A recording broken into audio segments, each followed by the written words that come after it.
Hey everyone, in this video I will read out all the stories that were written for stage 10 of our Timeline Park. So we had quite a few completed entries again. Sadly Swag wasn't able to make it, but all the other contestants that also handed in an entry in the previous round also managed to complete their entry in time. So I hope for Swag to catch up in the next round. Alright, with that out of the way, let's start with the first story. Alright, the first story is from Astro III. The dragon has been defeated. The king was able to join forces with the forest dwellers, and their combined strength vanquished the creature. With the dragon gone and the relations greatly improved with his neighbors, the king was able to turn his attention to improvements in the confluence. He first updated the station of Razorback to serve as a monument to the forest dwellers' contribution in the battle with the dragon. Next, he mandated that the white pillars shall be made available to his people. It's a treacherous hike, but the views from atop the white pillars are second to none in the confluence. Finally, the king instituted a ferry service to help his subjects get around. They are a hardy people, but their navigation skills are severely lacking. With the improvements made, the king looked upon his creation. It was impressive to be sure, but he needed something that would be sure to leave his mark on history. A great construction that would let the rest of the world know just what a great ruler he was. With dreams of glory that transcend time, the king began to plan. Alright, the next story is from Bags. Chapter 10, 1993, start of the Yugoslavian War, the formation of the EU, and the expansion of the Elysian Hippodrome amusement park. In the early 1990s, the aftershock of the fall of the USSR and communism reminisced in Eastern Europe. This led to the start of the War of Independence in Yugoslavia, where Slovenia was an independent country in 1991.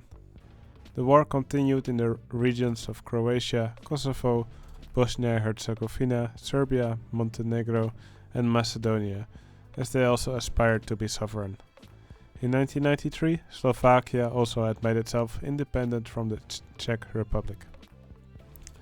Meanwhile, in Western Europe, the EU had been founded by the Treaty of Maastricht from February 1992, that was signed by 12 countries with the aim to stabilize Western Europe after the two world wars and the threat from the Cold War. The European Union was the new alliance to develop Europe further in a peaceful manner. This meant that the Elysian Hippodrome had some economic and political safety, as the park was within the EU. The Lambeth family had made it through the economic crisis of the 1980s, and the Asian theme was a huge success. This made Earl van Akelaken step into a new business deal to invest his remaining old hunting grounds and as a return have 30% of the shares in the park rights. The park fences were expanded and a food and drinks court were made in the old part of the park. In the newly purchased land, the paths went all around Lake Lucky. The monorail was extended and was provided with a second monorail station. The major investments were a new show starring shallow diver David and Professor Splash in 1991. Here the circus act of shallow diving was performed outdoors, where shallow diver David dived from a very great height into a very shallow water basin. For the guests, the shallow diver boat ride was made in 1992 to mimic the water splash effect nearby. It was the first water ride of the park, besides the old boat hire. A year later, the family coaster Lion Tamer was also installed. It was a family coaster and the first full-circuit steel coaster of the park. With this addition, the Elysian Hippodrome now owns 4 coasters. The coasters were a huge success and the plan was to have a 5th coaster in the park soon. Okay, then the next story is from me. James Ducklink finally did it.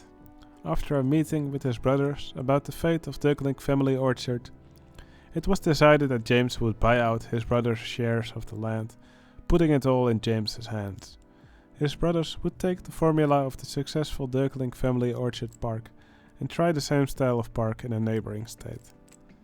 Now having full control of the land of the orchard, James decided to try and tackle some of the issues the park had. One of the most glaring issues of the park was parking space.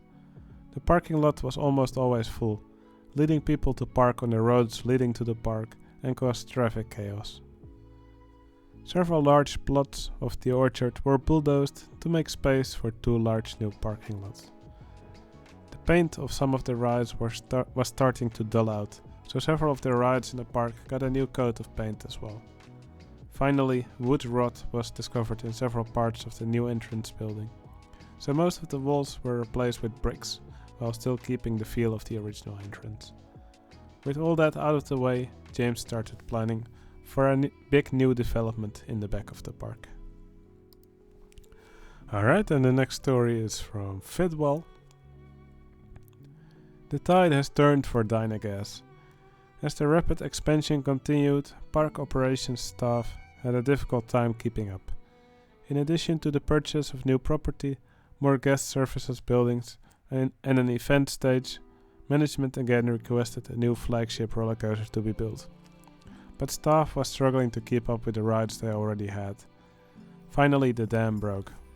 A grease fire at Neptune's Bounty caused the nearly new food stall to burn down. The cheap construction of the surrounding building took the splash boat ride Marmor with it. Although thankfully no guests were harmed, the resulting media frenzy and public outcry was too much. Following what was darkly called the Pompeii incident, Dynagas was forced to close the park, leaving the construction site for the new coaster abandoned and far from completion.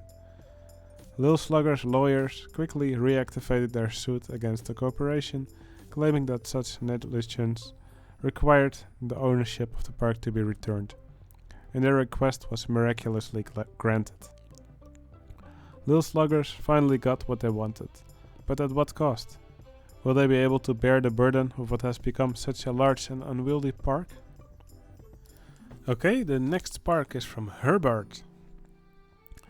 Andung had big plans for the future.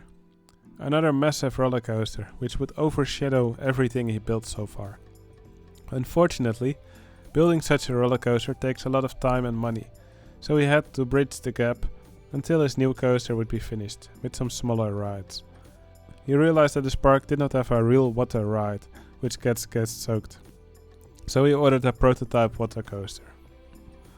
Additionally, although the park was definitely aimed at thrill seekers, having some more attractions for families would be good, so Andung spent licensing money to build a ride themed to the most popular children's cartoon in Vietnam, Doraemon.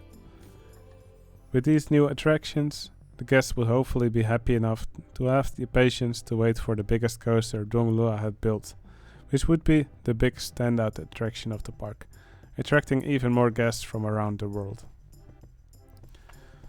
The next park is from Jepe, Nova Silica. The Asana Park, a park with a rich history and a very long development route. The park this month decided that it was a good idea to finish the new themed area. The park didn't want to spend much money because they wanted to save for something very big. They built a brand new restaurant for the park called Mind Junk. They also built a new coaster, a very cheap but a coaster that is a little unsafe. The park decided to build a custom toboggan, which is called Gear Up. It's a family coaster that gives the whole family a big thrill. Further down the park, the owners built a new haunted house, which tells the story of the old haunted Mount Asana. Furthermore, the park did some work on foliage. That's all for this month, and sadly the owners has confirmed that they will develop the park for 2 more months and then let it run for a few years. Hopefully you will be there to celebrate the final state of the park. Okay, then next up is the park from Adrian 1994. The expansion to the Wild West area was a huge success. The rapid ride proved to be incredibly popular with families, and in spite of not being the tallest or fastest wooden coaster around, the new roller coaster drew huge crowds to the park. The trouble was the city of Southmouth could not handle the swath of people flocking to their lowly city to visit the ever-growing theme park. For the current season, the Pleasure Gardens have invested in a massive new resort-style hotel, located on the old entrance and car park area to the east of the park. Named Harbor Heights, the gigantic modern building offers stunning vistas of both the amusement park and the bay and should help solve the overcrowding issue in Southmouth. Additionally, the park has invested in facilities for the staff, including a large staff room as well as more offices. However, the main investment for this season has been a new themed area, Haunted Hollow. Located on a narrow strip of land on the old port, guests find themselves in a gloomy, forested village with a desolate church and a creepy mansion being two of the main focal points. The main attraction of the new area is Gargoyle, a terrain-hugging Vekoma family suspended coaster. Although not the tallest or fastest ride, the swooping turns and dark tunnels are sure to thrill the family clientele of the park. Meanwhile, the park has also opened a scare maze named The Haunting, just in time for Halloween. With space now in short supply, the owners are keen to make most of the final available space in the harbor area. The management team have promised yet another big coaster and are keen for the general public to help choose the next big ride. Should the park build A Gerstlauer Infinity Coaster, B a Mack Mega Coaster, or C a B&M Flying Coaster? Alright, the next story is from Ricardo Widow. Anniversary time, 20 years of Kingdom Ridge. We had such great fun over the years. The park grew, and we are so grateful for bringing those smiles in the faces of children, adults and thrill seekers. As most of you have seen on the news or in real life, our entrants have gotten a great upgrade. And some might have spotted the construction of a secret project. We will keep you posted on that. For now, we announce something great too. With the opening of the new entrance comes a little surprise. A new nighttime spectacular with fireworks and special lighting. We hope to see you all at the opening. Be happy and dream on. John and Maria McWardow. Okay, the next story is from Savvy Adam. Savvyton Harbor has come a long way from its 3 original rides in an abandoned parking lot alongside the harbor front. To make room for the next expansion, those 3 rides, Mystic Magic, Sea Sid Winder and Vapor Wavers, were moved onto their own pier along with 2 new games to be played, High Striker and Ladder Climb. Adding this new pier made room for the brand new ride Voodoo. Voodoo will swing you back and forth high in the sky, almost as if the ride is possessed or under some kind of spell. A new souvenir shop opened just in front of Voodoo, where you can now buy hats, t-shirts and other souvenirs. Alright, and the next park is from Soap and Butter Sandwich.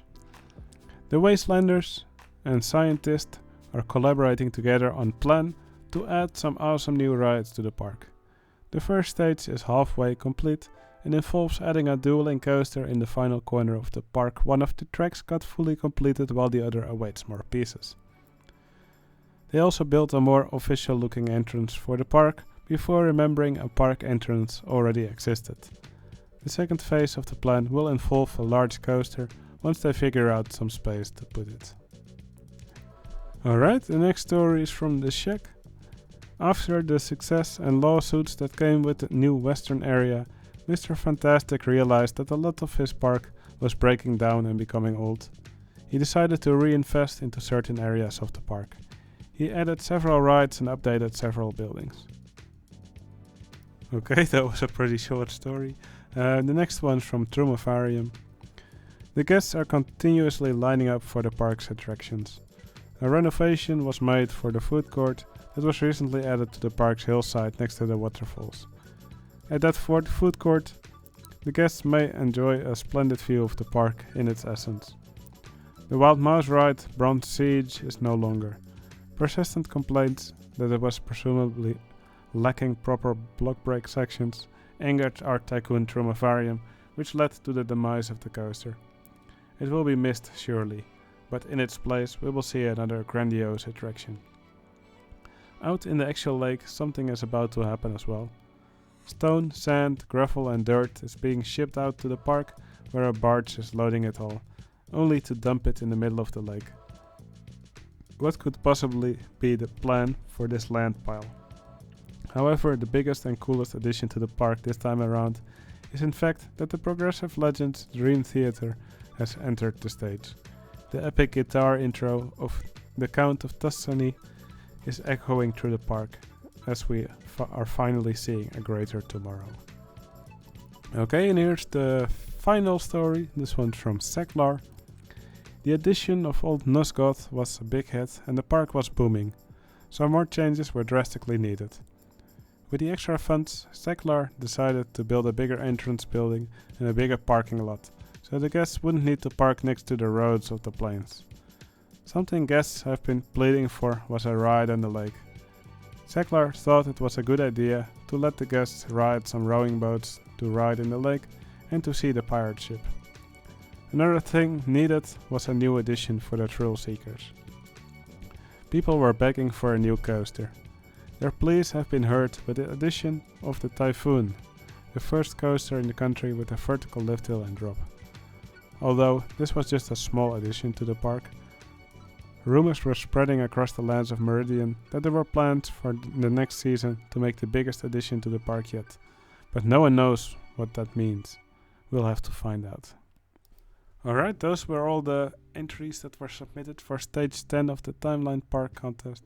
I hope you enjoyed looking at all these entries. I hope you enjoyed listening to their stories. There's just two more stages to go in this contest. I hope you're as excited as I am for the final 2 stages. Alright, if you like this video, please consider giving it a like. And I'll see you again in the next video. See you later.